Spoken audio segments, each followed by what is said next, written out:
Ladies and gentlemen, I am Yusril and the game is World of Warships, but not quite as we know it. The 0.5.9 patch has hit the test server with a new game mode in co-op, tweaks to various ships in the skill system, and a French battleship, the Dunkirk. Like just about everyone doing videos on the test server, I need to give a shout out and a thank you to Vaxer over on the subreddit for data mining the patch. A lot of the really juicy stuff isn't available to me. I've no premium ships, for example, so, well, other sources have had to come into play for this video. I'll start with the first change that most veteran players will notice. Situational awareness, the tier 1 skill that everyone and their goldfish takes because, hey, diverse gameplay, is no longer in the skill tree. Wait, no, put the pitchforks down, guys. It's not in the skill tree anymore because now it really is ubiquitous. It's now part of the default captain skill package along with the left mouse button, F11, and possibly the WASD keys. Of course, that does leave existing captains with what might be an invalid skill layout. No tier 1 skill, but tiers 2 and above in play. So as a fix for that, Wargaming are planning to move the skill point over to basics of survivability unless you have a second tier 1 skill deployed, in which case the point will be refunded. I find myself disagreeing with this partial refund approach, mostly because I'm a destroyer captain by habit. Cruisers and battleships? Yeah, survivability makes sense. Carriers? Well, it's a useful oh crap skill, but if you're lit up or flooding and damage control is on cooldown, then it's probably too late, isn't it? Expert rear gunner is more useful to carrier captains in my limited experience with the flight crews. Destroyers? Much the same as carriers, but faster. Flooding means you've either been rammed, which is almost certainly instant death, or you've taken torpedo hits, ditto, and if you're on fire and your damage control is on cooldown, that means you're under sustained artillery fire, which can also result in such a rapid death that 15% off fire extinguishing in the absence of damcon just means a slightly less toasty wreck. My preference on destroyers would be for basic firing training. So in 2 of the 4 ship categories, I'd prefer a skill other than basics of survivability. The thought also occurs that it might be easier just to do a blanket reset of all captain skills rather than the 2-stage adjustment that's currently planned. I'm a little puzzled as to why Wargaming are going for the more complicated solution. It couldn't possibly be because they're trying to nudge people into buying doubloons for skill resets? Nah, perish the thought. Moving on, Tier 3 and 4 cruisers, Tier 4 destroyers, and the Tiers 6, 7 and 8 carriers now all get preferential matchmaking, so at worst they should only see opponents 1 tier higher, notwithstanding failed divisions of course. I'd suggest extending this to the Tier 5 carriers as well. As it stands, a Tier 5 carrier can potentially get into a Tier 7 game, and this tends to leave the Bogue or the Zeho a bit, well, outmatched. Not only will they be trying to handle Tier 7 cruiser and battleship flak, Atlanta says hi by the way guys, but if there are Tier 7 carriers in the game with a 70 odd plane load each, then Tier 5's 30 odd plane load tends not to last very long or accomplish very much. Aside from that, I'm a little surprised by the Tier 3 cruisers getting friendlier matchmaking. St. Louis and Bogatyr in particular have a reputation for still being effective even in Tier 5 games, but the friendly matchmaking will doubtless be a relief for all those sweet baby seal Clemson's and Isokazes who were being brutally clubbed by Farragut's. What? Sticking with the destroyers for a bit, Atlanta is getting both a sister and a buff. The sister is the USS Flint in her late war configuration. The Navy pulled off the wing turrets and replaced them with even more 40mm flak guns, slightly weakening the main battery and her long-range flak, but making her much nastier for aircraft at around the 4km mark. She also gets a smoke launcher, which is something that's been on Atlanta drivers' wish lists for a fair while. The thing is, Flint doesn't look like she's going to be widely available. Nothing, as far as I'm aware, has been absolutely positively officially beyond all doubts set in stone, cross my heart and hope to die confirmed, as far as I know, which might not be very far, but current thinking seems to be that to get Flint you'll have to hit rank 1 in 3 separate seasons of ranked battles. First season gets you the Jolly Roger flag, second season gets you Jolly Roger 2, third season trades in Jolly Roger 2 for a Flint. And if you do somehow manage a 4th season, you get the grand prize, an order under Part 7 of the Mental Health Care and Treatment Scotland Act 2003. Atlanta, however, isn't getting smoke, and while I can't play her myself, I've not got access to premium ships on the test server, boo, hearsay, etc., Wargaming were kind enough to put up a screenshot that included one very juicy spoiler. Here's the screen, and to borrow a phrase, can you tell what it is yet? Yep, she's getting radar in addition to her current choice of defensive fire or hydroacoustic search. The radar is apparently the same as the one on Indianapolis, 8.5 km sweep for 25 seconds with a 6-minute cooldown on the regular version and 4 minutes on premium, which with Atlanta's rate of fire should be just about enough time to murder a destroyer that's sitting fat, dumb and happy in smoke. On the subject of sitting fat, dumb and happy in smoke, the smoke launcher now has a 2-second delay before it generates the first puff, and the devs have integrated a version of the various smoke circle mods into the game's standard user interface, so no more guessing and finger crossing on whether or not you're actually in your smoke cloud, but no more instant cover either. The devs have also finally put a specific number on the top speed to safely lay smoke.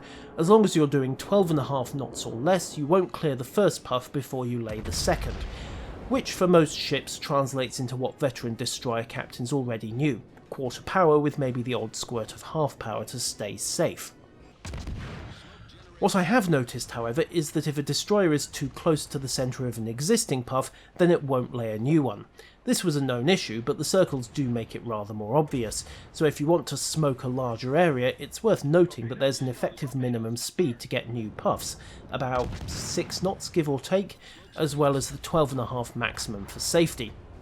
Of course, if all you're doing is running away like a girly elf, the first puff will block line of sight, so feel free to floor it. Next up, the French make their first foray into World of Warships with the Dunkirk.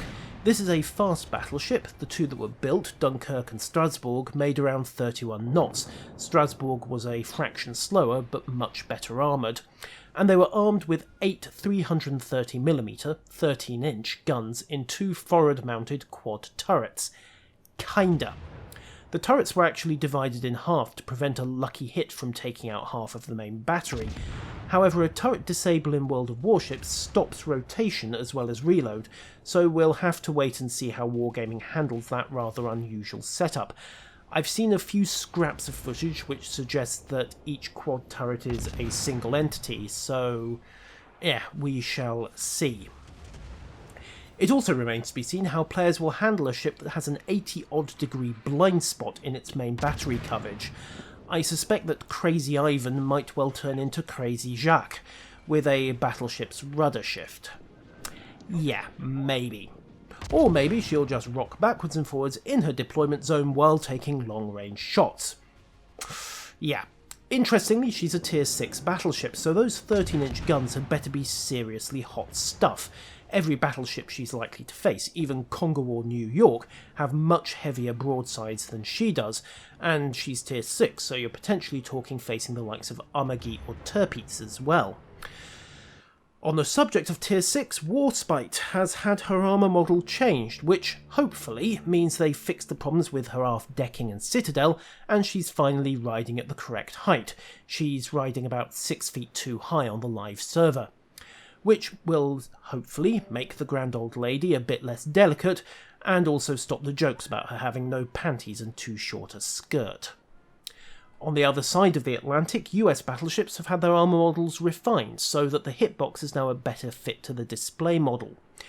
Probably the most notable changes at the bow, where I suspect we're now going to start seeing a lot more deflections from head-on shots, since the big flat panel that was the bow armour is now gone, which could translate into a serious buff for North Carolina and Iowa in particular, with their 6-4 gun and 3 aft layouts. High-tier US battleship players already have a tendency to just ignore the stern turrets and point the front towards the enemy no matter what, and this will just reinforce that. Elsewhere, the German battleships have had a round of internal changes courtesy of the super testers. Interesting, it looks like a fairly major series of nerfs to the main guns. The 305 and 283mm armour piercing rounds have been nerfed for about 10 to 12% of their alpha damage, and the 420mm on the Tier 10 Grosse Karfürst, I suspect I've probably mispronounced that, have had its ballistics tweaked, but I'm not a super tester, so I can't comment beyond Vix's numbers. What I can comment on is the new co-op game mode that's been playing in the background of this video, Assault. This can appear between tiers 4 and 8. It takes a team of 8 players and stacks them against 16 bots. Yikes. There are 3 victory conditions, with annihilation and reaching 1,000 points on pretty much the usual scoring scheme being fairly standard. However, the third condition is a set of sudden death control points. If one changes hands, it's all over. And on 2 of the maps, the players have got to defend 2 such points. Extra yikes. Tiers 4 to 6 get straight. The players are on the attack in this one, and they start in the northwest corner, with the enemy fleet split between northeast and southeast, and a single control point in the centre under enemy control. My main criticism of straight is that the southern group might need to start a bit closer to the action. I've had a couple of games where the players, and granted this is tests, so the average skill level might be a bit higher than on live, chewed their way through the northern group and then capped, before the southern group even made an appearance. Tiers 5 to 7 get fault line. This puts players on the defensive with 2 bases to cover. Happily they're decently close, unless you're in a US battleship. God damn it, who thought 21 knots was adequate? But they're surrounded by the bots. On the bright side, the bots appear to run a staged attack, and you do get warnings about which directions are going to attack first to make it a little bit easier.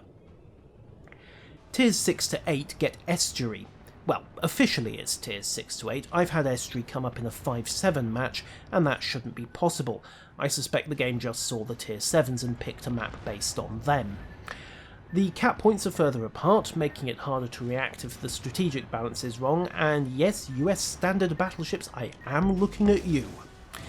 2 cap points, much like fault line, but the enemy all start on the eastern end of the map, so while it's easier to predict where they'll come from, the catch is that you have to handle them all at once, speed differences notwithstanding. Playing estuary east-west rather than north-south also adds an interesting twist to the map. The bots themselves are capable in most respects. They don't generally sail broadside to a battleship, and they're no worse at torpedo avoidance than some humans I've sunk. That said, their shooting's not great, deliberately so as I understand it, and I've seen some odd behaviour from them at times, most notably destroyers popping smoke to avoid detection and then promptly outrunning their own smoke, but I've also witnessed 2 New Yorks and a Myogi angle up, start firing on a ship in the cap circle, and do so at a full stop, which was actually pretty clever, until I got round the flank and other players started sending torpedoes. Overall, however, if you're used to high-tier play against actual people, I'd be careful not to play this as more than a very occasional low-population diversion. The payout is garbage, it's co-op after all, and the bots are bad enough that you might start slipping into bad habits yourself. And that pretty much wraps it up. I'm going to leave you with footage of a very odd bug in which my camera locked up and the enemy's displayed positions and their rounds froze, but I still had control, could see allied ships and my own moving, but couldn't actually change the camera at all. If you can work out what happened here, you're doing better than me. Farewell.